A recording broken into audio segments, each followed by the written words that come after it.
안녕하십니까. JTBC 전용뉴스입니다. 교육부 장관이 상상고의 자사고 지정 취소 요청을 받아들이지 않았습니다. 교육부는 오늘 정부 세종청사에서 기자회견을 열고 상상고에 대한 전북교육청의 자사고 지정 취소 요청에 부동의 결정을 내렸다고 발표했습니다.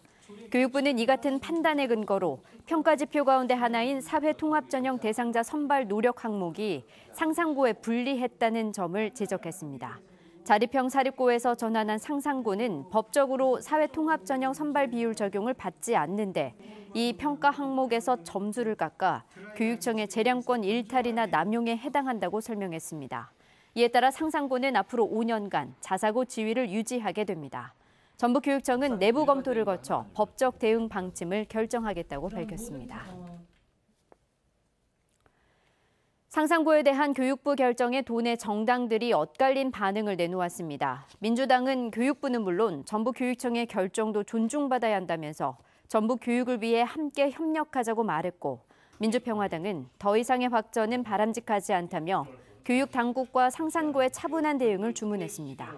하지만 바른미래당 정운천 도당위원장은 공정성이 결여된 판단은 수용될 수 없다는 게 확인됐다며 김승환 교육감의 사죄를 촉구한 반면 정의당은 문 대통령의 약속인 특권학교의 폐지를 선언하고 이번 결정을 철회하라고 촉구했습니다. 일본 전범기업에 대한 국민연금의 투자가 1조 원이 넘고 투자기업 4곳 중 3곳은 손실을 기록하는 것으로 나타났습니다. 민주평화당 김광수 의원은 우리 대법원의 확정 판결에도 배상을 거부하고 있는 미쓰비시 중공업을 비롯해 국민연금이 75개 일본 전범기업에 1조 2천억 원을 투자했으며 이 가운데 84%인 63곳은 수익률이 마이너스라고 밝혔습니다.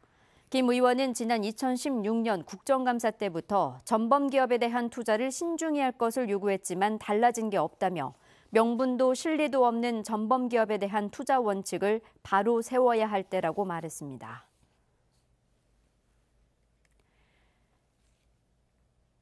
전라북도가 내년부터 모든 도민이 별도 절차와 보험료 납부 없이 자동 가입되는 도민안전보험을 시행합니다. 이에 따라 자연재해와 화재, 그리고 강도와 대중교통사고 등으로 숨지거나 장애가 발생한 도민은 최대 1,000만 원의 보험금을 받게 됩니다. 보험료는 전라북도와 시군이 나눠냅니다. 날씨입니다. 군산에 호우경보, 부안에 호우주의보가 내려져 있습니다. 현재까지 군산 어청도 132, 부안 위도 63.5, 군산 산단 58, 전주 5mm 등의 비가 내렸습니다. 비는 내일까지 20에서 70mm, 많게는 100mm 이상 더 오겠습니다. 곳에 따라 시간당 30mm 이상의 강한 비가 예상돼 비 피해 없도록 각별한 주의가 필요합니다. 내일 낮 최고 기온은 29도에서 32도로 오늘과 비슷하게 덥겠습니다. 다음 주에는 폭염이 이어지겠습니다. JTBC 8시 뉴스 예고입니다. 전북교육청의 자사고 지정 취소 요청에 교육부가 부동의 결정을 내려 상상고의 자사고 지위가 유지됐습니다.